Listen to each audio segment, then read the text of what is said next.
to Tail Racing. It is season 11 here, up and running again here once as well. I'm JP. I'm going to be joined in the booth by Mr. Alex Goldschmidt, who's going to come along for the ride here. As per normal, it's the same format as always. 4 laps here of different layouts of the Nords, and today is round 1 of the FF1600. It's going to be very, very interesting to see how these guys get on.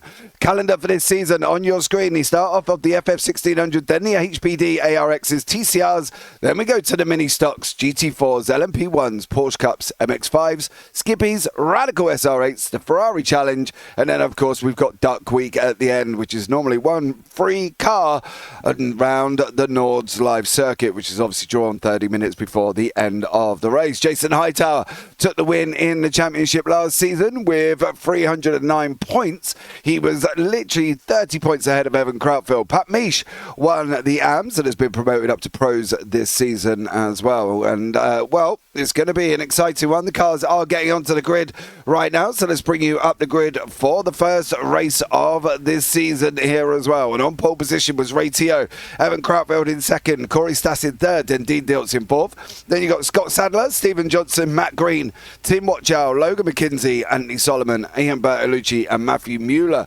rounding out the top 12. David Andes, Dave Mole, Pat Misch, Dan Kosick, Matt Van Horn and Dylan Hesselink are the last drivers on the racetrack. And on that one, before we get this race up and running, let's have a chat with Mr. Alex Goldschmidt here in the booth with me. Alex, welcome in, bud.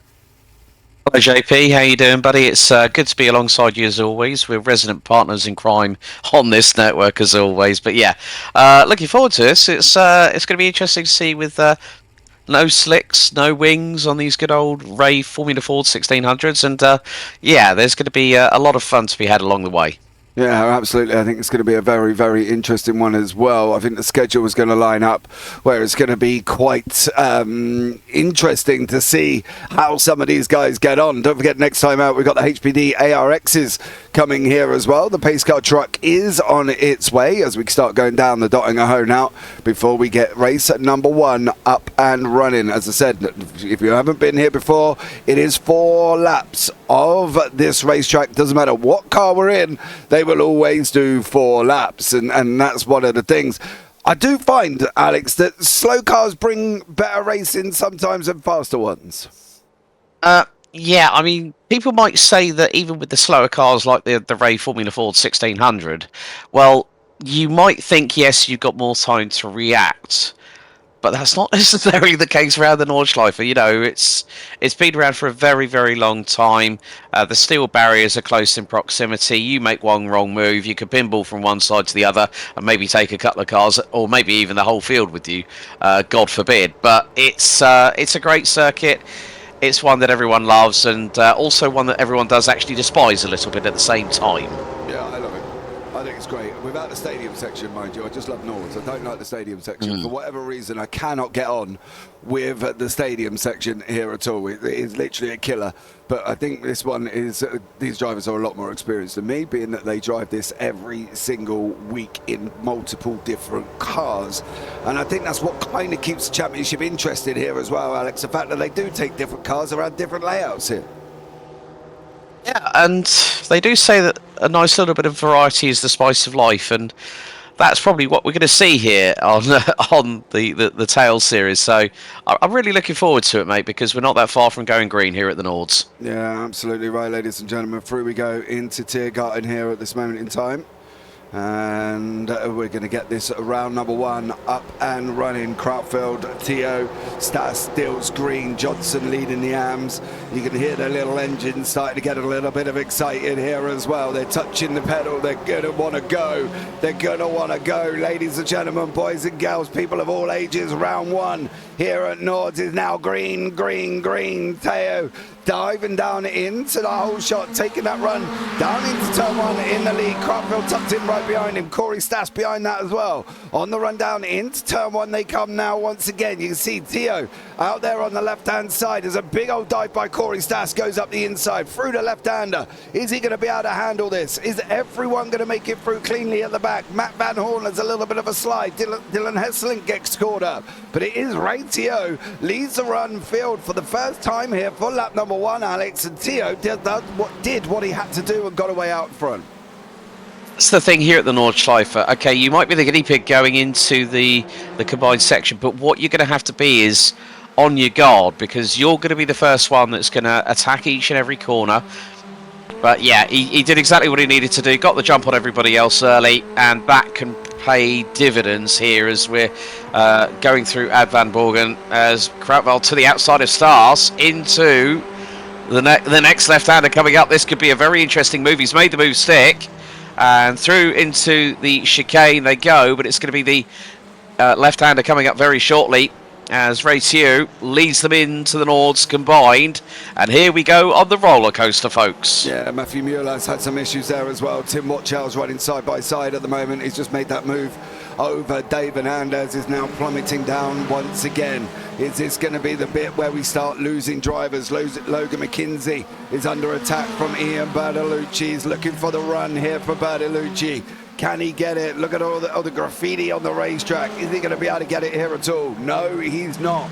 He's going to have to go once more. He's going to have to try and get the run. If he can, through Flats, is he going to be able to do that? Well, we're going to find out, ladies and gentlemen, here as well. But this is always a tough section, Alex, for these drivers to get on here and try and get this car through these corners. Yeah, Bertolucci really up the rear of McKinsey at the moment, but they have got the leading AM driver. Bertolucci, don't try and put it to the outside. He's going to get the job done. They've got Solomon, Anthony Solomon, leading the AMs not too far behind, about 7.5 tenths of a second adrift. And whilst these two are battling, he is going to close in. Dave Hernandez had a slight moment, and he's dropped behind Matthew Mayer. So again, Hernandez in a bit of strife. I think he's hit the barriers possibly, but well, Krautwald now passed on Raymond Tew for the race lead. Yeah, Krautwald used that run there as well, down into Araberg. He's going to come up the other side now. It's going to be the run up into Adenau Forest. Whether or not he's going to be able to, Teo's going to be able to come back at him. Stas is just sitting on the back there as well. It's going to be that first run down the Dongaho with the draft to see what's going to happen here. Teo's tucked in at the moment. Is he going to make that move on the inside? He's not. He looked and looked and looked and thought about it. What about Dan Kosick? Kosick's under attack at this moment in time. He's attacking Stephen Johnson in front. Still no move done from him. Tim Watchow, nothing done for him either. Not able to clear Pat Misch for the first time here either. But it is all about this battles up in front. And I do wonder how these guys are going to get on. If they start touching curbs, Alex, it could go all wrong. They could pitch the car into the air, first of all, because these are very, very light vehicles. Okay, not the most powerful engines, but the power-to-weight ratio says volumes about the Formula Ford 1600s. But look at Corey Stas, not too far behind. So this is becoming a three-horse race for the race lead here on the opening lap, as they are really going great speed. Now, the good thing about the Formula Ford 1600, with its low power, low weight, it's a very agile car, but there's no downforce, but you're still going to get that slipstream. And Corey Stas is right coming up close to Ray Tew as we ride on board with the number 20, and they're going, you know, they are going into one of the more let's just say squeaky bum time sections here on the Nords. Yeah, absolutely, through the left hander here as well.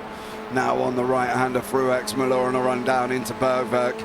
You can see Stas going to tuck in right behind him here. This is where it's all going to get the draft through. It's going to be up through Keshishan and into the carousel, where most of the drama is going to happen, I feel, because Corey Stas is going to get a draft. He's going to get a double draft here. You may not think they get him, but watch this, because this is where the moment for Corey Stas. He's going to close right in once again. In front of the draft is hitting as well. Ray Teo and Evan Krautfield are going to be nose to tail here. Teo's got to make a decision. Where does he go? Does he go anywhere? Which way is he going to go? Where is Krautfield going to send him? And at the moment, Krautfield's not sending him anywhere. He's positioning the car. And that's one of the things here as well. You position the car in the right place. The car behind ain't got a hope in hell of getting past you. No, because the good thing is Krautwald can keep that the back end of his Formula Ford 1600 as wide as possible. You can see he's covering off Ray Tew at the moment, and this is allowing Corey Stas to really be, look at this, slide astern. You can cover them all by an A4 sheet of paper at the moment as they are going through this very fast, complex twist and turn section here at the Nords. And this is where one wrong move, it could spell curtains. We've already had Dave Hernandez and Dylan Hesselink end up in the pits, so it looks like their races are done and dusted. Into the carousel they go. Oh, Tio missed the carousel. That's allowed Corey Stas to go through. That top line is not the faster line, and unfortunately for him, he missed it here again. Pat Misch, we're in behind Watch Out. They've just swapped places at the same time. Watch Out got him on the run, up through Kashishim now. But unfortunately for Pat Misch, he's now going to lose a position. But Ray Tio missed the carousel. He went round the top part. Didn't manage to get it done now as well. It's in that run down into Whipperman, then down into Brunchen now, where Tio's got to close in.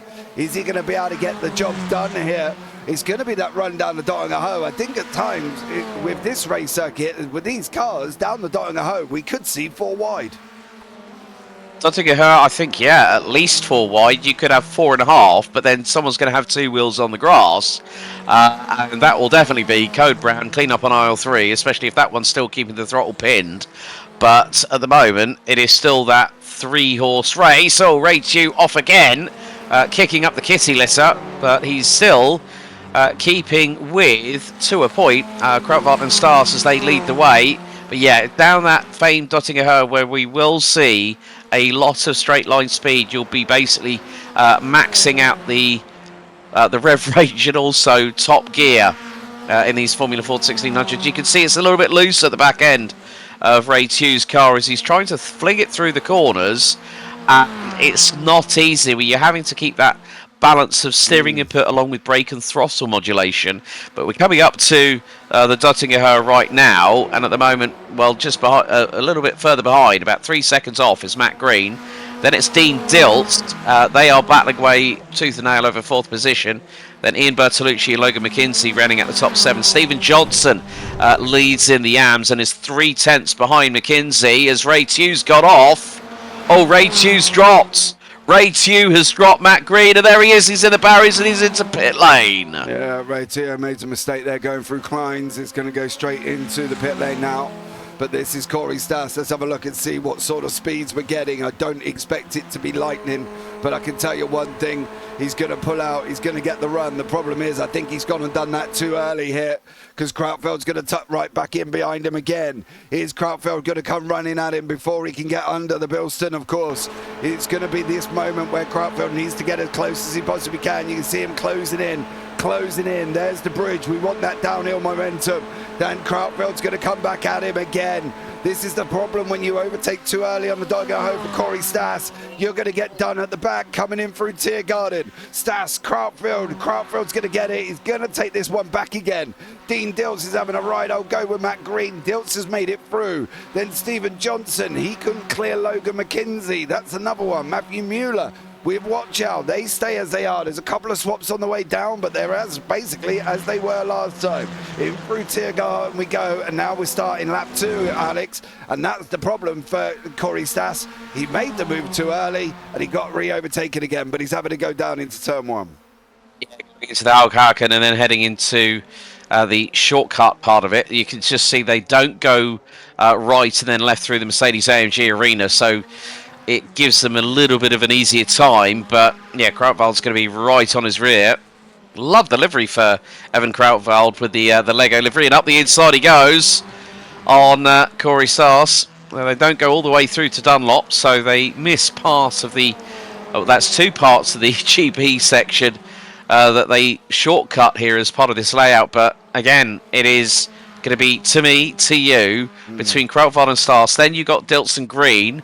They're not, look at that, like literally any closer. Matt Green would be lifting up the rear axle of Dean Dilts' car with his nose. Yeah, he's going to tuck right in here. He's going to make that move. I don't know if he's going to be able to get it. He's looking for the run now.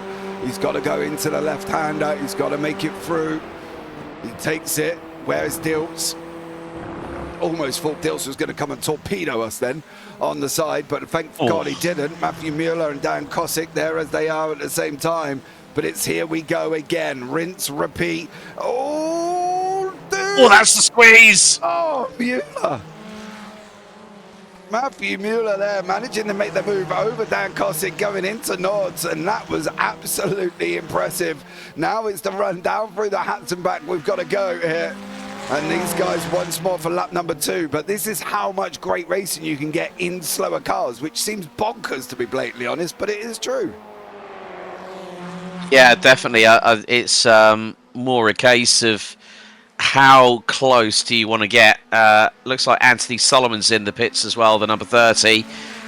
We've lost Scott Sadler. We've lost Dave Mull. Well, no, they're still effectively running. They're way back where they literally had 2 fast repairs. Dilts gets through on green. And look, Bertolucci's coming to the fight. It's a 3-horse race.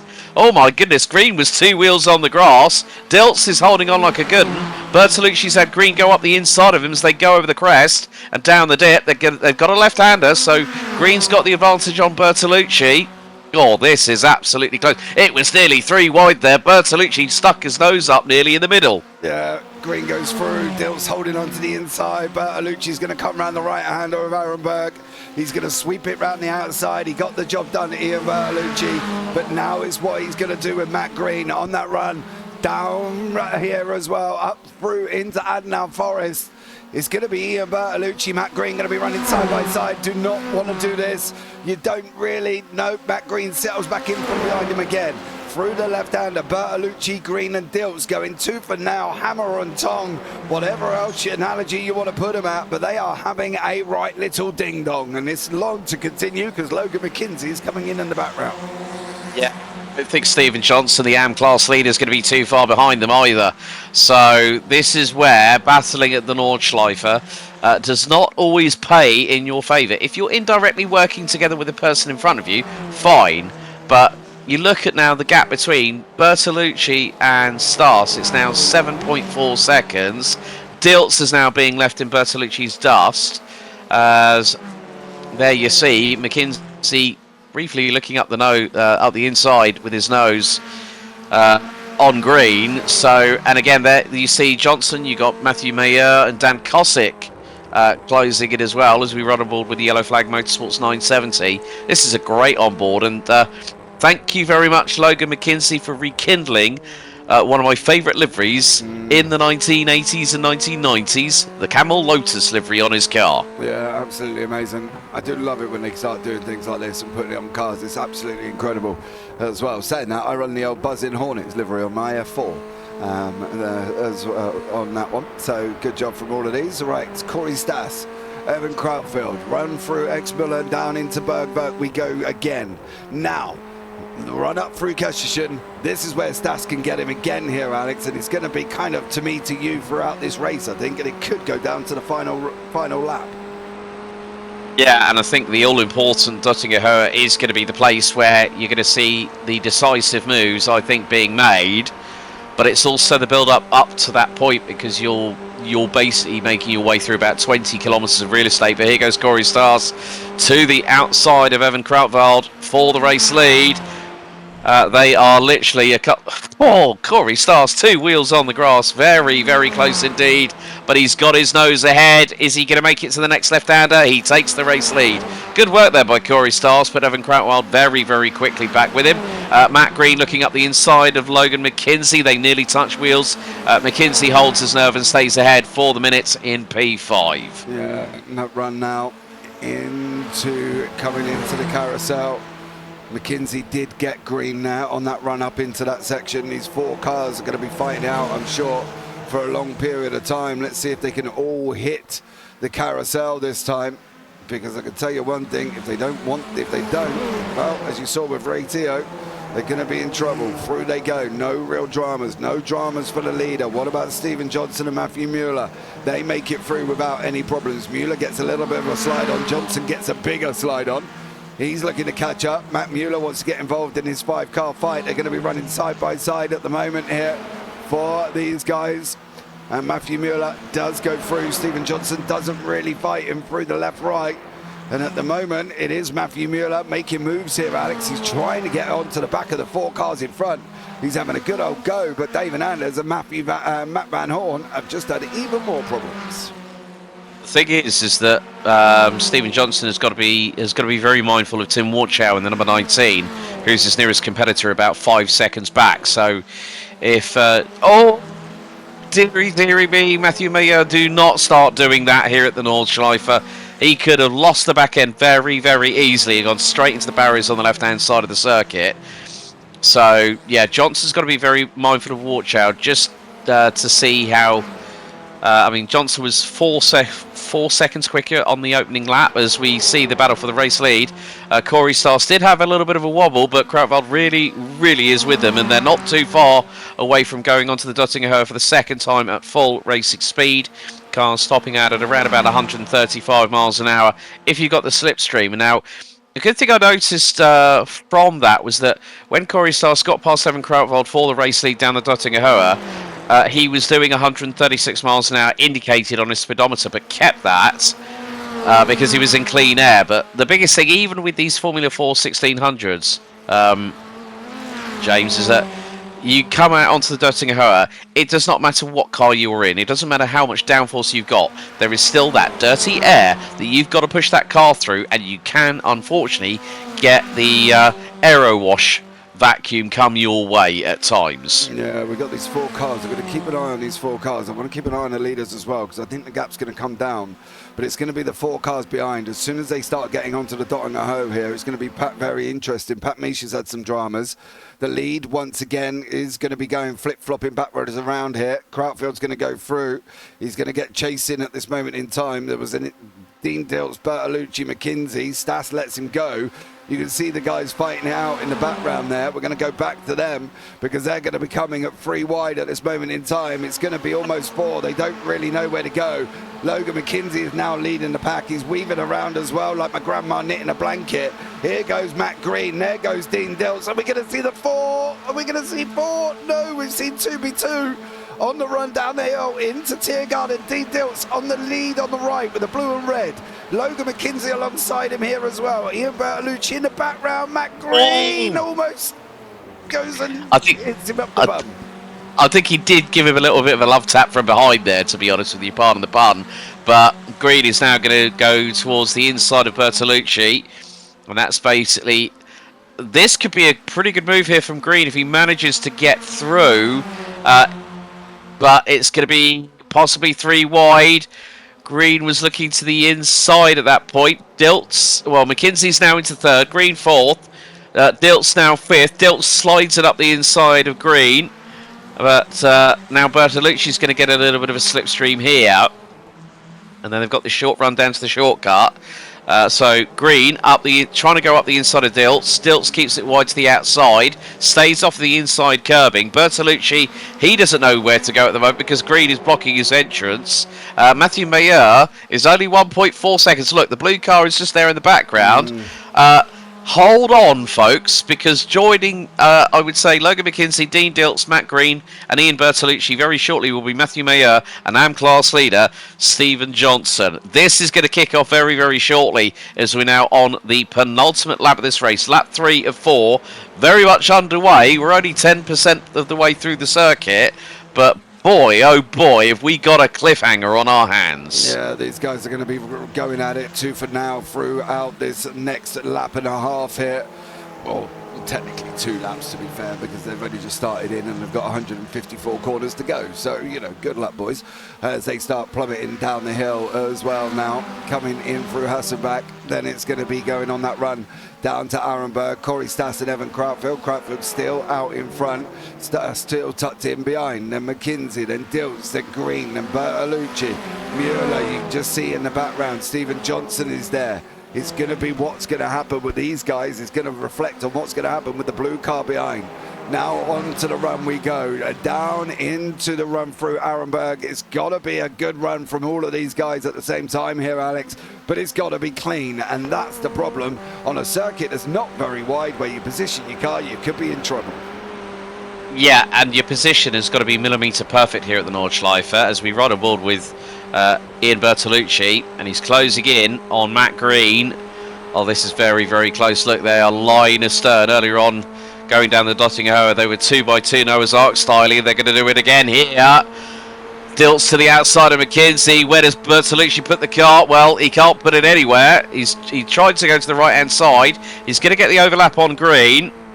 Now it's going into the right-hander. Green back up the inside of Bertolucci. So through the right-hander here. It's going to be very close for the series of lefts and rights coming up here, James. You can see that McKenzie went on the curbing, nearly 2 wheels on the grass, going side by side with Dean Dilts. He's got through. Could this be the opportunity that Bertolucci needs to mug the three of them? Not quite. Yeah, definitely not a good idea on that run up into Adnow Forest to get that 2-3 wide section. McKenzie still manages to hold on. Green's still in the background. Dean's there, and you see McKenzie at the front. Stas and Krautfeld also nose to tail, but they've not swapped places since the swap down the Dottinger last time around. Krautfeld still leading Stas. This 4-car fight is the main centre of attention at the moment, but where is Bertolucci going to go here? Where can he go? He can't go anywhere. Green's trying to go up the inside of Dilts. Bertolucci's going up the inside of Dilts. Bertolucci had a slide on. Dilts is now coming towards the back end. Mueller's almost there. It's going to be a 5-car fight, Alex. The question will be, how are they going to handle 5 cars racing around Nords together where there ain't a lot of room? Yeah, space is going to be at a premium because now Matthew Mayer is half a second behind. Bertolucci trying to go on Dilts, decides to back out of it. Discretion being the better part of valour here, JP. But what a great race we're having so far. We're on the penultimate lap and they're not even 50% of the way. Well, they're coming up to the 50% mark of this circuit. And they still are... Oh, Bertolucci! Code Brown clean onto aisle 3 and he hits the barriers. Oh, he got a slide on and ended up in the wall. That's 1 out of the pack. We're now down to 3. Matthew Mueller's going to have to try and make his way forward again here. On the run down into Bergvert we go. McKenzie, Stas, McKenzie, Dilts and Green with Mueller tucked in right behind him, still continuing to fight here. But Ian Bertolucci, one mistake and it was all over. And unfortunately for him, he's going to jump back straight back to pit lane. Just one mistake, Alex, and that puts the end to that fight. We're now down to, should we say, 3.5 at the moment? Oh, no, we're down to 4 because Mueller's now within half a second. And Krautfeld and Stas are going side by side. Stas has gone through on Krautfeld. That's going to swap again down the Dottinger Hoe as well. But what is going on with these guys? Oh, my God, they're 3 wide. Oh, my goodness me. Green, and he gets the slide, and he's in the barriers as well. That's another casualty as Matthew Mayer is now on the opportunity of a possible top 3. He's right on the back of McKenzie. Dilts is hanging on as if his life depended on it. This ain't over yet, and I don't think we might be that far away from more casualties hitting the barriers. In the meantime, Stephen Johnson leads the way in AMS ahead of Scott Sadler. Tim Warchow has now dropped outside of the top 3. He's behind Matt Van Horn. So Tim Warchow, who was the closest competitor to Stephen Johnson, has had a bit of a moment of his own. So Bertolucci in the pits. Matt Green, I think he's dropping down the order. I think that car's got a bit of damage, so it's going to affect the way it's working. But here comes Logan McKenzie.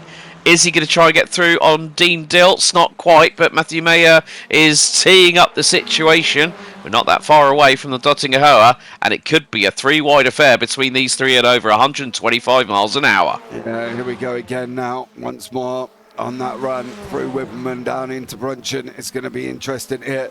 Dilts holding on, McKenzie in the background, Mueller's there. Through the right-hander they go. Who's going to come out on top of this one? Well, ladies and gentlemen, hold on to your hats because we haven't got a clue what's going to happen here with Dean Dilts, Logan McKenzie and Matthew Mueller.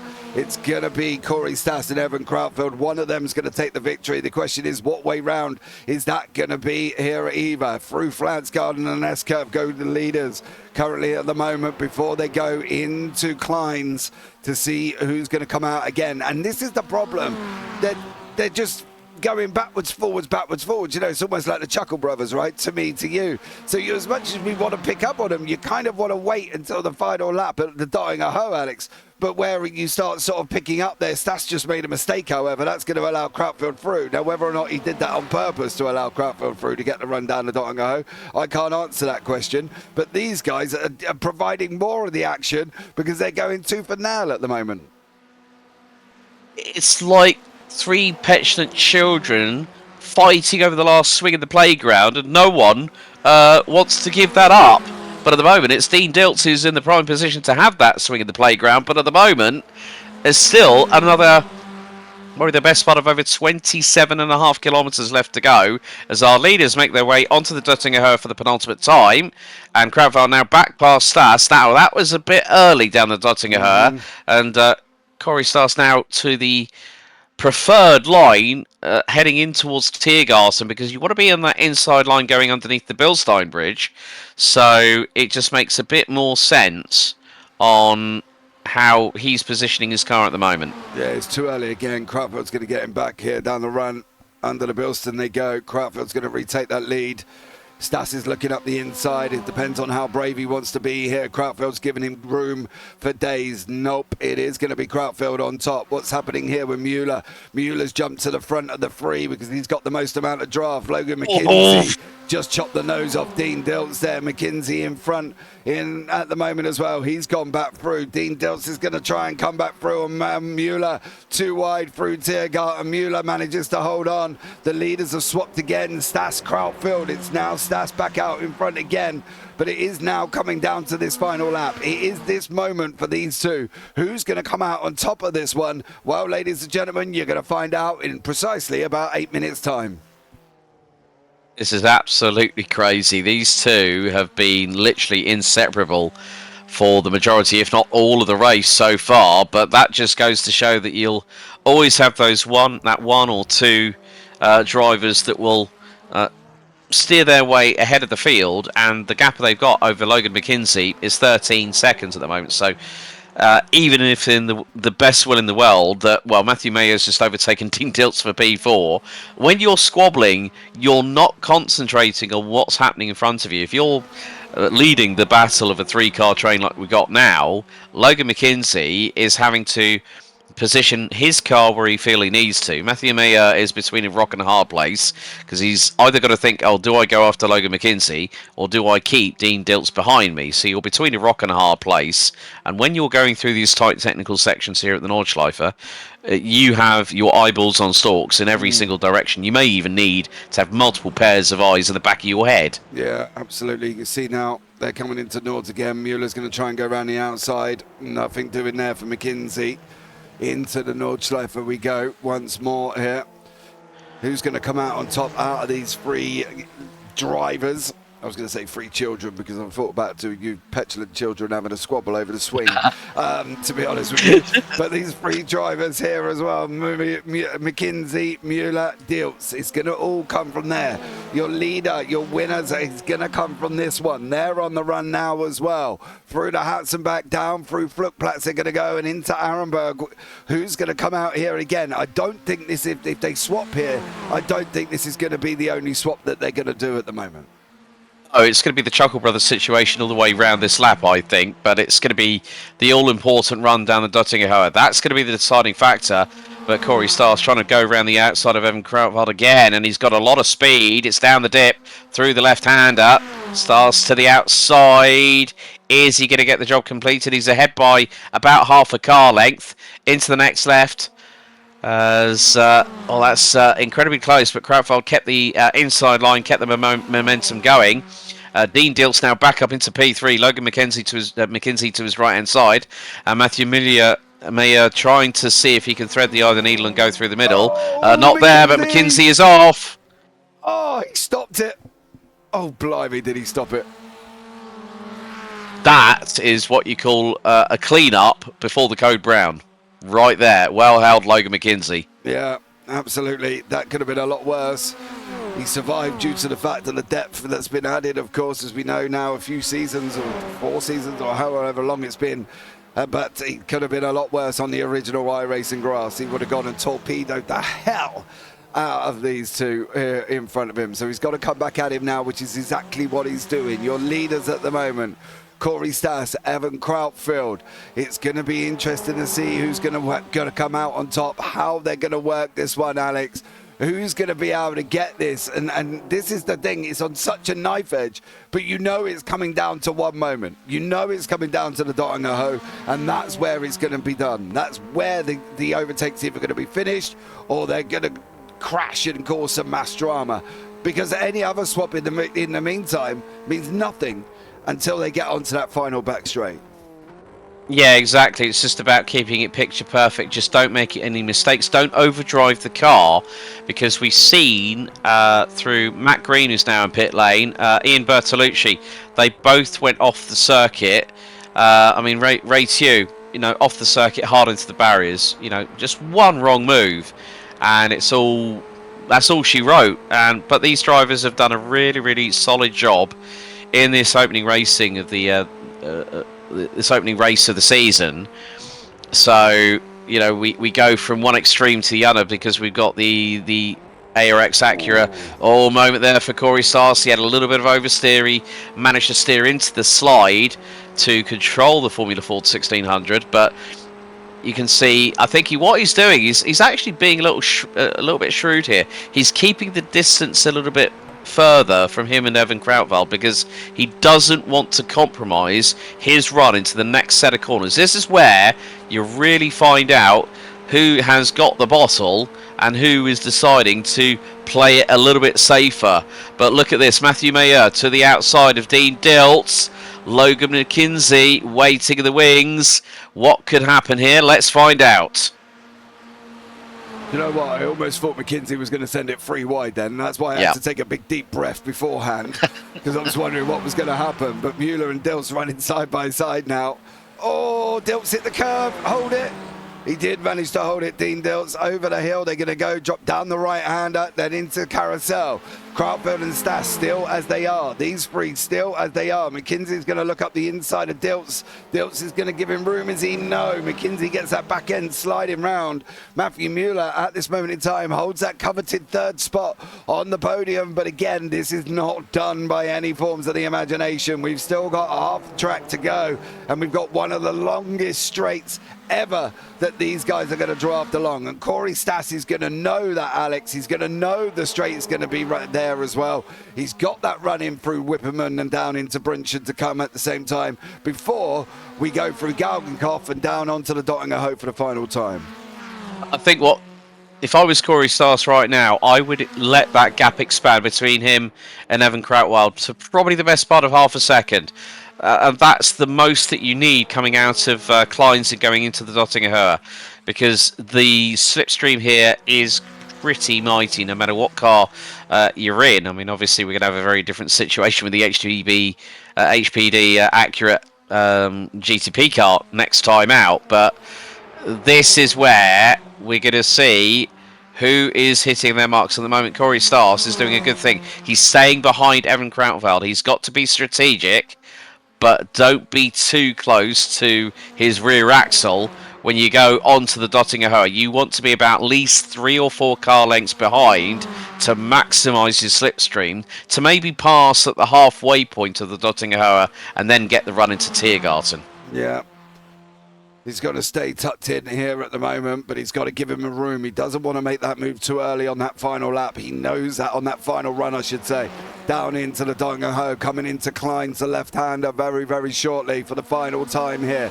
Corey Stas, Evan Krautwald. There's Kleins there. He drops down. Krautwald does not want to be there, but at the same time, he's going to have to just try and hold on here from Corey Stas.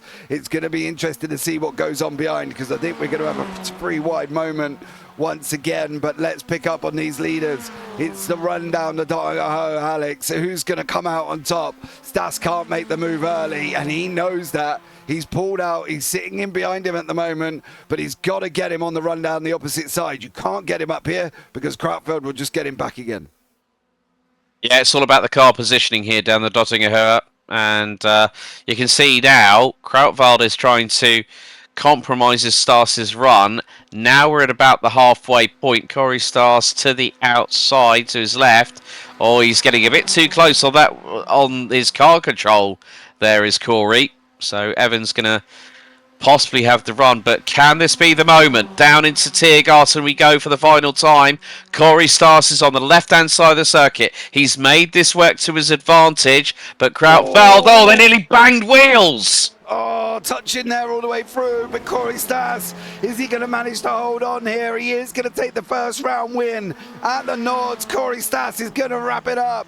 Winner, chicken dinner for Stas. It's going to be 2-3 wide further in the background. Dean Diltz, slow to McKinsey, Matthew Mueller, they touched.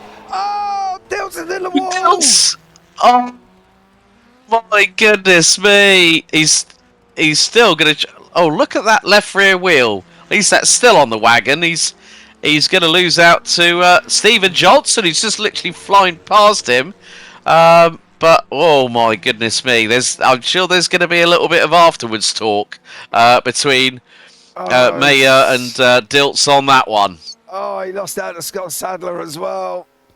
Sadler got him right on the line here. Right, ladies and gentlemen, that was an absolutely epic race number 1. Let's bring you up the results here. Corey Stas takes the victory from Evan Krautfeld. Then Logan McKinsey took 3rd, Matthew Mueller 4th, and Stephen Johnson wraps up the win in the AMS. Scott Sadler taking 2nd place. Dean Dills down in 7th. So unlucky. Dave Mole, Dan Cosick, Pat Misch, Matt Van Horn, Tim Watchow, Matt Green, Ian Bertolucci, Anthony Solomon, Ray Teo, David Anders, and Dylan Hesselink rounding out the final spots on the rundown there as well. Let's have a quick look at some of the incidents that sent some of the drivers straight back into pit lane. This is Dylan Hesselink's moment. Oh, no, it's not. Dylan's already had that moment by the looks of it. Oh. So he's gone down a gear, turned it in. Oh, curb. Oh, he's hit the curb. Yeah, it's the curb on the outside. He's just He just took too much of it. He needed to probably be maybe a quarter of a car width inside that corner, and then he probably would have gotten away with that quite easily. But yeah, just a bit of trying to turn the car off the curbs. Yeah, David Anders' moment has sent him straight back into pit lane as well. If you haven't recognised Dave's livery. That's had some plastic surgery, courtesy of a bit of a wall touch. Yeah, that sent him straight back into pit lane as well. And then there was another one for Dave a little bit further down. Oh no, yeah, there you go. That's the other one. And unfortunately, Dave there goes, sends himself back into pit lane. Bertolucci's we saw live here. Tim Watchow had a moment on lap 3. Oh, dear sir, you keep riding them curbs, it ain't going to work out. There you go. Right, he goes for Tim Watchow as well, unfortunately. But Anthony Solomon sent himself back to pit lane on the final lap. Unfortunately for him, in that Liverpool-coloured machine. Actually, Anthony Solomon's already had some drama there because he's already collapsed that car. No, he's collapsed that car there as well. Yeah, it was on the left front. You can see the way with the wishbone suspension on that left front. It was already knackered, and yeah, insult to injury on that. Hold on. No, he's done it there and all. How far back did you do this, sir? How long were you driving for? Looks like quite a bit of time there, by judging by all accounts there, JP. Yeah, I'm not going to try and search him too much, but he has definitely done something before that, because his suspension's collapsed on the floor already. Oh, there you go. There was right. I just saw. There was a bit. I just saw. So it's all okay there. So there's going to be a little bit of a wait, but he's going to go off and tag the wall on the left-hand side. So it comes through here. There you go. There's so the car, the back end drifted out to the left-hand side, and the front left took the battering on that one. Yeah, absolutely. So there you go, guys. That's going to wrap it up for race number 1. Join us next time out as we tackle the HPD ARSXs here again. But I've been JP. I've been alongside Alex Goldschmidt. And as always, take care. Have a great week. And you never know, we might see you on the track sometime. Good night.